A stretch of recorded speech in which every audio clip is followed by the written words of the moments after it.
en quittant mon métier d'enseignante. Donc, du jour au lendemain, j'ai quitté, puis je me suis dit, allez, allons voir ce qui se passe sur le web.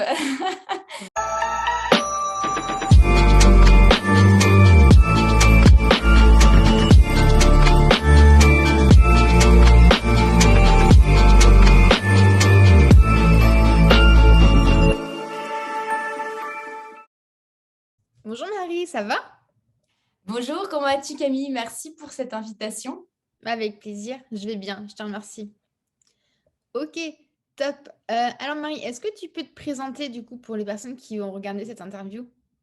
Oui, avec plaisir. Alors, donc moi, je suis Marie, je suis maman de 3 enfants. Je me suis lancée dans l'entrepreneuriat, en fait, il y a à peu près 2, 3 ans, Mhm. en quittant mon métier d'enseignante. Donc, du jour au lendemain, j'ai quitté, puis je me suis dit, allez, allons voir ce qui se passe sur le web. Trop Bon, bien. ça s'est pas fait tout à fait comme ça, je vous ai pas les détails, mais il y a eu pas mal de réflexions aussi pour me dire finalement comment je pourrais me retrouver dans un autre métier avec des choses qui me correspondent plus. Parce que dans mon précédent métier, il y avait beaucoup de points de friction. Puis j'ai eu des problèmes aussi liés à l'administratif, au fait que j'étais à l'étranger. Et donc, du coup, bah, le web m'est apparu comme la seule solution. Alors, j'ai découvert le web comme tout le monde, je pense, au début, influenceurs, YouTube, Instagram, enfin, des trucs qu'on voyait tous quand on consomme. Puis après, j'ai découvert qu'il y avait des vrais métiers derrière cette vitrine comment dire, un peu people. J'ai découvert qu'il y avait des vrais métiers, des vraies personnes qui enseignaient, qui transmettaient, qui accompagnaient. Et là, évidemment, comme je suis une enseignante dans l'âme, bah, je me suis dit, ah oui, moi aussi, j'ai envie de transmettre, j'ai envie d'enseigner, j'ai envie d'accompagner.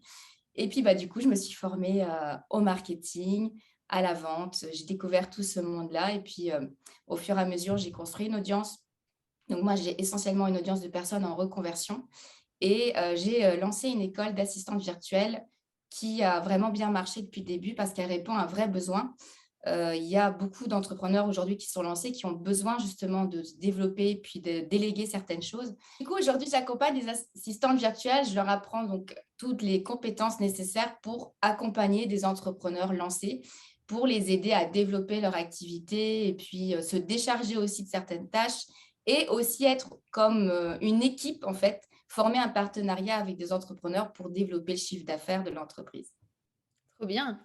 Et du coup, comment tu perçois la chose étant une ancienne enseignante et qu'aujourd'hui tu vends du coup de l'infoproduit, des formations en ligne qui, du coup, au niveau de l'État, c'est pas encore très très bien vu.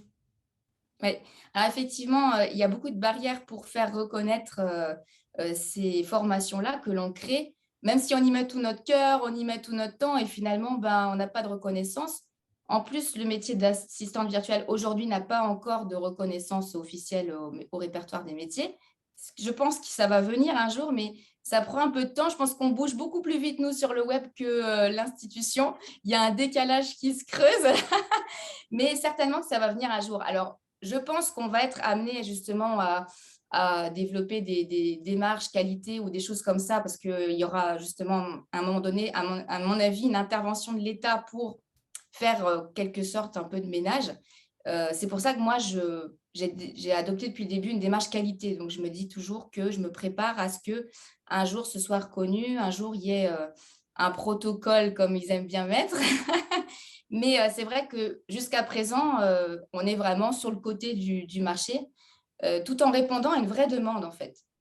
Alors l'avantage, c'est qu'on est très flexible. On est très enfin, on peut vraiment s'adapter aux besoins de nos étudiants, de nos élèves. Ça, c'est gros avantage parce que moi, en tant qu'enseignante, j'ai vu les avantages de l'institution, le côté très rigide, le côté très on doit faire des demandes, ça prend du temps, il y a des délais. Donc effectivement, moi, pour l'instant, ça me plaît bien ce côté flexible, mais certainement que ça va être amené à évoluer dans les années à venir. On va le suivre de très près. Comment justement tu te projettes toi en tant qu'enseignante dans l'infoproduit, hem, dans l'avenir du coup? Là aujourd'hui tu as une école digitale, d'ailleurs tu as la première école d'assistante virtuelle en France, je suis trop contente, félicitations. Merci. Eh bien, comment je me projette? Bah, je me dis qu'en tant qu'enseignante, je peux vraiment apporter, de la qualité parce qu'il faut être honnête, dans l'infoprenariat, il y a de tout au niveau de la Mmh. qualité. Je pense qu'on a tous acheté des formations à bas prix on a découvert qu'en fait, c'était juste un livre qui avait été mis en capsule vidéo. Donc, je pense qu'on a vraiment une marge de qualité à développer. Et moi, c'est vrai qu'au niveau pédagogique, enfin, je suis très exigeante sur ça. Je me dis toujours, je me mets des critères pour qu'il y ait du suivi sur mes accompagnements. Ce n'est pas juste de la consommation, il y a vraiment un vrai accompagnement. Et je Ouais. pense que là, on a encore à s'améliorer sur l'infoprenariat, qui a moyen d'aller encore plus loin, puis de pouvoir vraiment accompagner, parce que dans les formations en ligne, souvent, les gens sont laissés à eux-mêmes ou bien abandonnent en cours de route. Donc, il y a vraiment quelque chose à développer en termes d'accompagnement et en pédagogie. Ouais, c'est très intéressant ce que tu dis, parce que ben, moi aussi, avec le biz digital, si tu veux, je suis très axée sur les résultats. Je prends très peu de personnes comme toi. Et je pense que du coup, on a des points en commun. Ce serait intéressant que tu m'en dises plus. Typiquement, tu vois, alors je ne sais pas comment toi tu procèdes, mais en plus, tu es une vraie prof de métier, donc ça m'intéresse trop que tu me partages ça. Pour te dire un peu moi comment je fonctionne avec le biz, avec mes élèves, en fait, si tu veux, ils ont un module qui se déverrouille toutes les semaines. Et, euh, et en fait, si tu veux, ils vont avoir des exercices à faire que moi, je vais aller corriger. Et bon, après, tu as le suivi qui est individuel et le suivi qui est collectif à côté.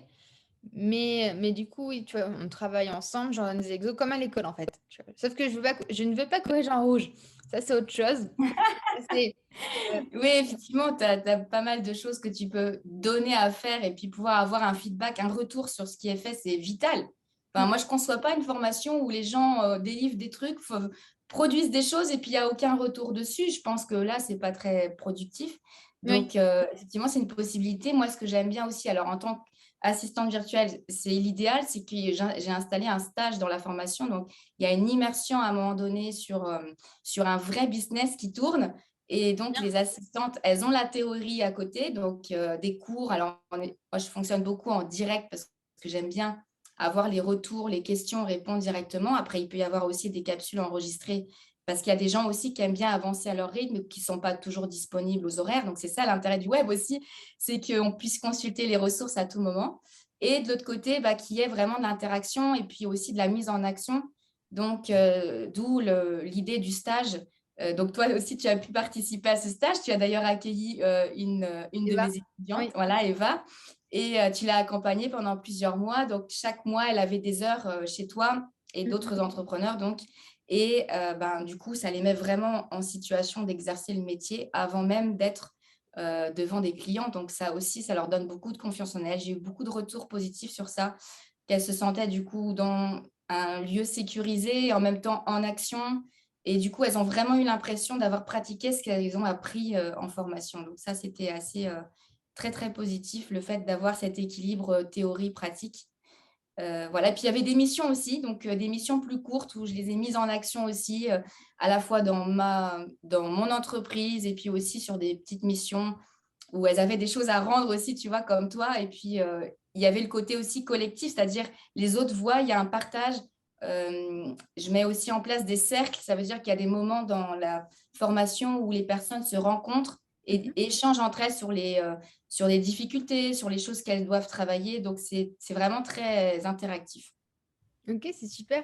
Moi, j'aime beaucoup ton côté vraiment pédagogie sur le fait que tu vas vraiment tout faire pour essayer de comprendre l'autre au niveau mais de la pédagogie, de l'apprentissage, de son évolution. Est-ce que toi, pour entrer dans ton école de perles, il faut un niveau requis ou comment ça se passe? Alors, oui, alors ça pourrait être une option de se dire, OK, je vais faire passer un test où les gens vont. Moi, je privilégie plutôt la motivation personnelle parce que je ne me sens pas en fait de dire à des gens, non, je te vois ou je te vois pas. Donc, je te vois pas. C'est ça, je pense que la personne, elle a les ressources pour justement découvrir à travers la formation si c'est fait pour elle. Mhm. Et à la fin, finalement, il y a une décision qu'elle doit prendre. Alors, il y a une certification dans mon parcours. Donc, la certification, effectivement, elle va être réservée aux personnes qui ont validé toutes les étapes et qui se sont engagées et qui ont pu mettre en action des choses. Donc, c'est plutôt vers la fin, finalement, il y a un gage qualité sur ce qui a été fait. Mais à l'entrée, moi, je considère que les personnes ont le droit d'aller explorer ce métier, de se dire, tiens, et puis, qu'est-ce que c'est, pourquoi pas, et puis d'essayer.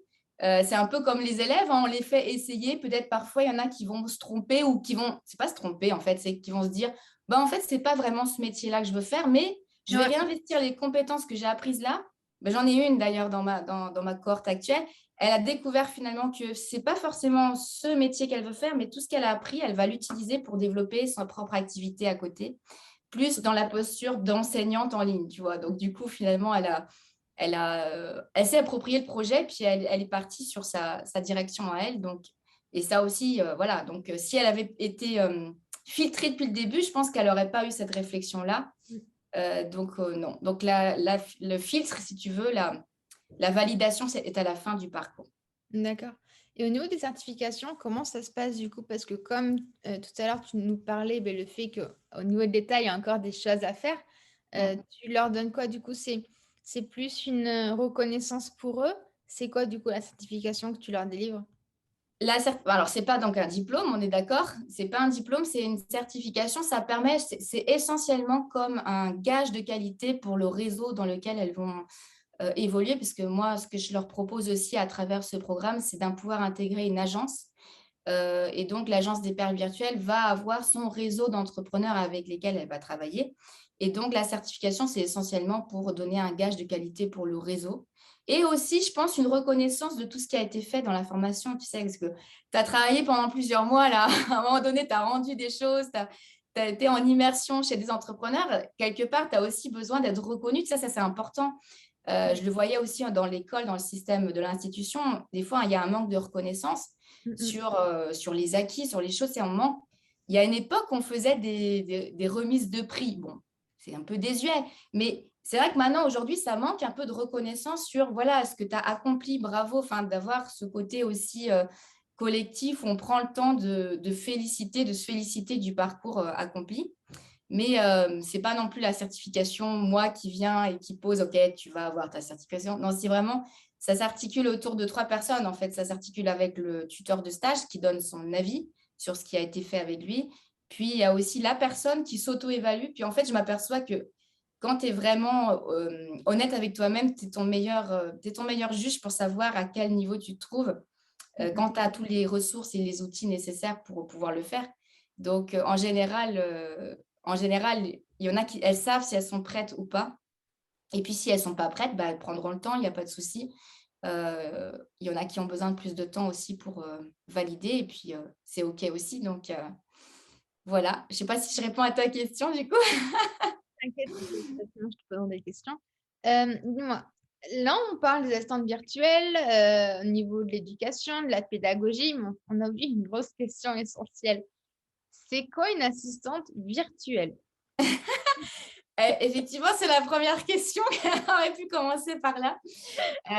Alors, c'est rigolo parce qu'il y a des gens qui croient que l'assistante virtuelle, j'ai entendu dire que c'était un espèce de robot, de chatbot, là, un truc automatique qui va te délivrer des choses. En fait, l'assistante virtuelle, c'est une vraie personne, déjà, je préfère le préciser. Elle est virtuelle. Pourquoi? Parce qu'en fait, elle est en télétravail. Donc, en fait, un entrepreneur qui est typiquement à une phase où il commence à avoir beaucoup de choses, à avoir des clients et qui n'arrive pas à gérer toutes ces tâches à la fois administratives, ça peut être aussi des tâches marketing, ça peut être enfin, vraiment différents types de tâches.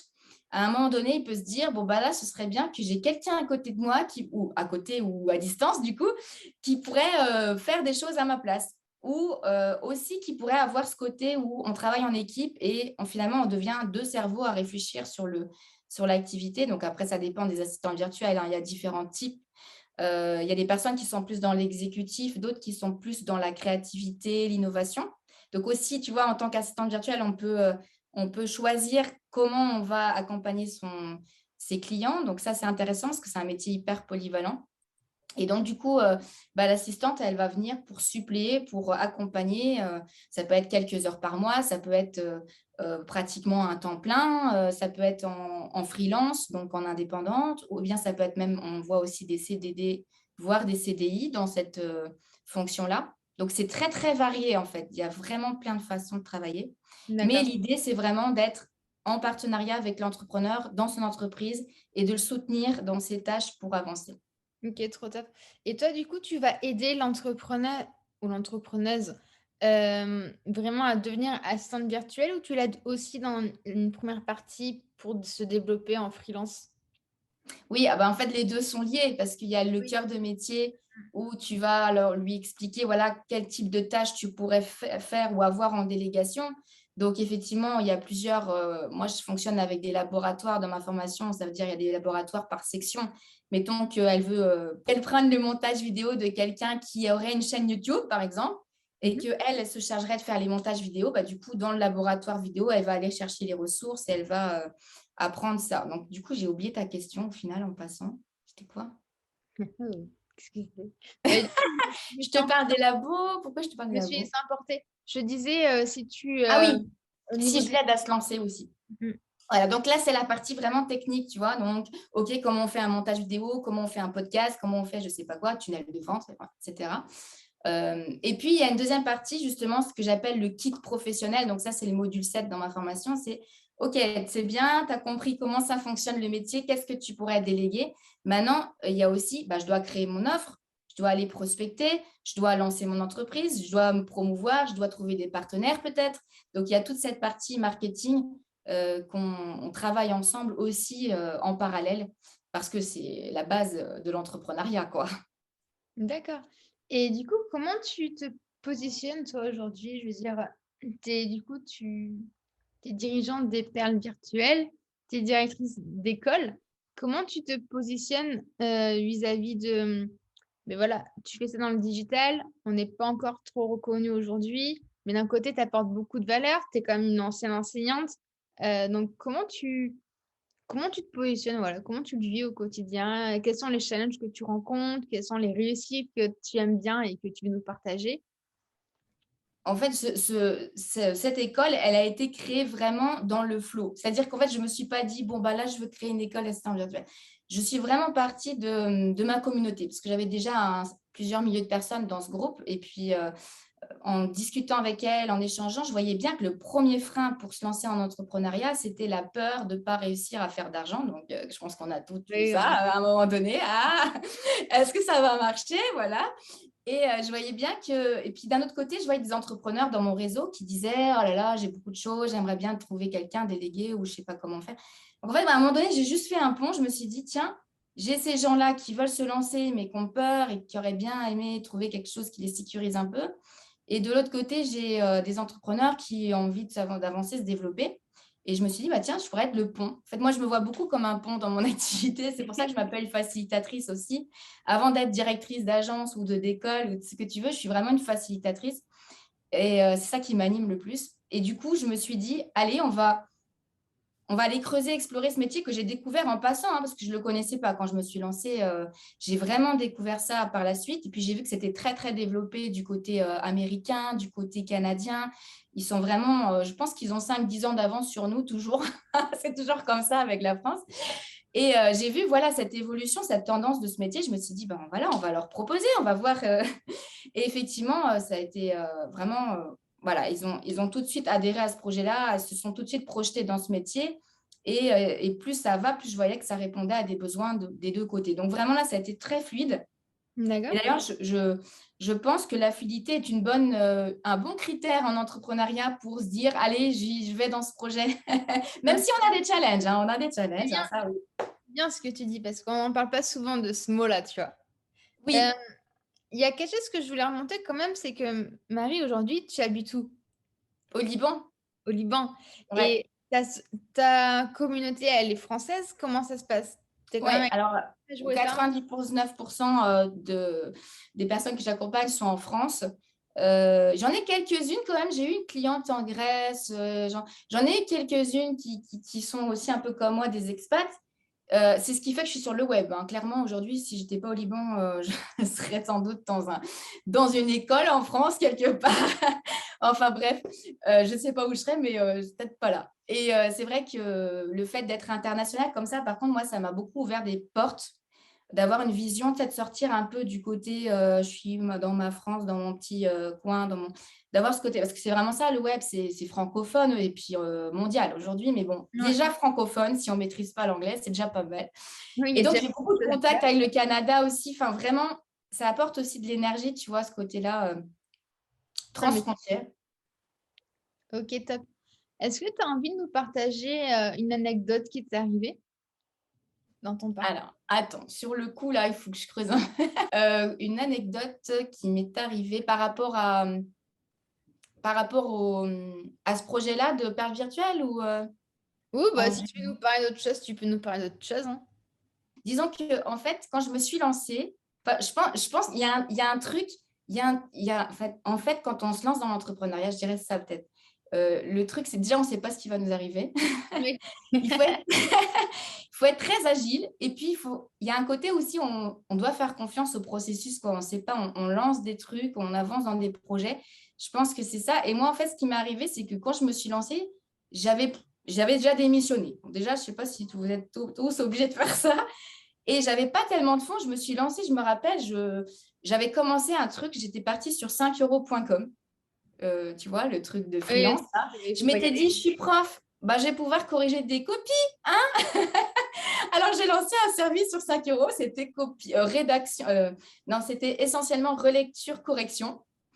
Et j'ai trouvé quelqu'un par l'intermédiaire d'une autre personne, et puis j'ai gagné mes 5 premiers euros. Et là, ça m'a fait, waouh, je peux gagner de l'argent en ligne. En fait, moi, je partais de très, très loin. Pour le dire, le web, je connaissais vraiment rien. Quand j'ai gagné mes 5 premiers euros, ça m'a fait un déclic. Je me suis dit, OK, si je peux gagner 5 euros, je peux gagner 50, 500, 5000, 50 000. Et là, en fait, je pense que c'est vraiment là que je me suis dit, bon, bah, donne-toi la chance d'y croire. Tu ne sais pas trop ce que tu vas faire encore, mais vas-y, quoi. Passe à l'action et lance-toi, même si tu n'as pas vraiment trop les moyens, pas trop les idées claires. Et c'est vraiment dans l'action que ça va se clarifier. Ça, c'est peut-être quelque chose que les gens devraient peut-être encore entendre aujourd'hui. Oui, puis c'est Donc, bien parce que tu as voulu démarrer petit, même si c'était sur 5euros.com. Et du coup, parce que pour les gens qui ne connaissent pas 5euros.com, c'est une plateforme où en fait on échange des services en fait. Donc on va prendre un prestataire. Moi, j'aime pas trop parce que je trouve que en fait, vous n'êtes pas pris à votre juste valeur. Vous n'êtes pas ah comparé à ben, votre valeur. 5 euros, le premier service, il est à 5 euros. Après, effectivement, tu peux monter, tu peux avoir une stratégie avec 5 euros. Je ne dis pas que ce n'est pas mauvais en soi, mais déjà je pense que j'avais besoin de passer par là, moi, pour comprendre qu'on pouvait gagner de l'argent avec le Oui. web. C'était réel, tu vois. Même si je n'ai pas touché ces 5 euros, mais quand j'ai vu créditer 5 euros, je me suis dit, c'était comme un déclic. Je me suis dit, OK, donc en fait, ça marche. Je ne suis pas en train de rêver, tu vois, je n'ai pas besoin de 500 millions d'abonnés ou je ne sais pas quoi. Je peux créer de la valeur. Puis là, après, j'ai eu la vraie réflexion de me dire, oh, mais est-ce que tu veux vraiment corriger des copies, toi? Non, je veux faire plus que ça. Et puis, je pense que toi, tu es comme moi, on veut impacter, on veut Oui. faire grandir, on veut faire évoluer les gens. Et là, je me suis dit, non, mais ce n'est pas avec un service à 5 euros que tu vas faire ça. Donc Oui. là, j'ai arrêté tout et puis je me suis vraiment mis au travail. Non, Et mais j'ai c'est investi aussi intéressant. sur moi. C'est important de le dire. J'ai investi, pratiquement toutes mes économies sont parties dans la formation pour apprendre à vendre, pour le marketing. Et ça aussi, ça veut dire que je me suis donné le crédit d'y croire et je ne sais pas où je vais, mais j'y vais, quoi. Donc Ouais. ça aussi. Félicitations à toi déjà. Parce que clairement, on n'en parle pas assez. Alors, tu es dans la formation et tout, c'est cool. Mais c'est vrai qu'on ne parle pas assez de l'importance d'investir sur soi. Parce que, ok, tu vois, tu vas. Alors, les gens, ils n'ont pas d'argent, mais comme on dit, tu as de l'argent toujours pour ce que tu veux, en fait. Hmm. Euh, et en fait, c'est important le fait de, ok, tu n'as peut-être pas d'argent, ou en tout cas, pas beaucoup, mais vaut mieux que tu économises et que tu trouves un job ou un truc que tu n'aimes pas pendant un temps pour pouvoir te payer une formation, qui cette formation, tu investis sur toi, tu mets ton temps, tu mets ton énergie et elle va t'apporter des résultats. Et typiquement, tu vois, moi, j'ai toujours adoré me former, j'ai passé ma vie à faire ça. Alors, j'ai eu un cursus scolaire qui ne m'animait pas trop, mais je l'ai quand même fait. J'ai eu du mal un peu à... Parce que si j'aurais écouté les profs, je n'étais pas faite pour aller très loin. Tu vois. Moi, je savais pas ce que je voulais faire, je voulais juste diriger. C'était alors, diriger une crèche, diriger un pas diriger. Donc, partout où on me mettait, il fallait que je fasse la direction. Tu vois. Dans ma tête, c'était ça. Enfin, bref. Je fais mes études, mais parallèlement, ça a commencé l'année du bac. J'ai pris une formation en aromathérapie. Et à partir de là, en fait, donc je suis partie en diététique. Oh, tu vois, rien à voir, hein. Mais bref, et en fait, si tu veux, à partir de ce moment-là, j'ai commencé à me former. Et donc, tout ce qui était autodidacte, je me revois même chez mes parents en train de... J'ai plein de classeurs que je me suis fait en autodidacte, même sur des jeux d'enfants.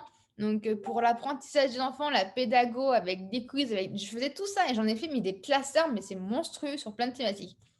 Et en fait, quand je suis entrée dans l'entrepreneuriat, dans la formation, laisse tomber. Alors, au début, moi, c'était pas du tout comme aujourd'hui. C'est-à-dire que marketing digital, il n'y avait pas toutes ces formations. Je me Hmm. suis formée avec Facebook, pour te dire.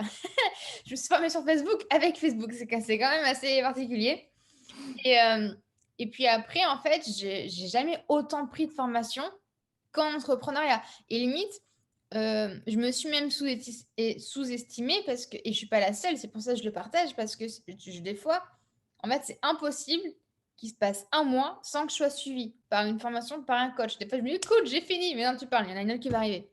Mais tu vois, par contre, j'en prends pas X pour en prendre X. J'en prends parce que, par contre, j'ai un planning. Je sais que là, je vais faire ça, là, je vais faire ci, là, je vais faire ça. Et c'est des choses qui sont complémentaires. C'est pas, je vais prendre 3 formations en marketing digital sur la même chose et potentiellement, parce qu'en fait, le truc est assez vendeur, ça me parle, je l'achète. Non.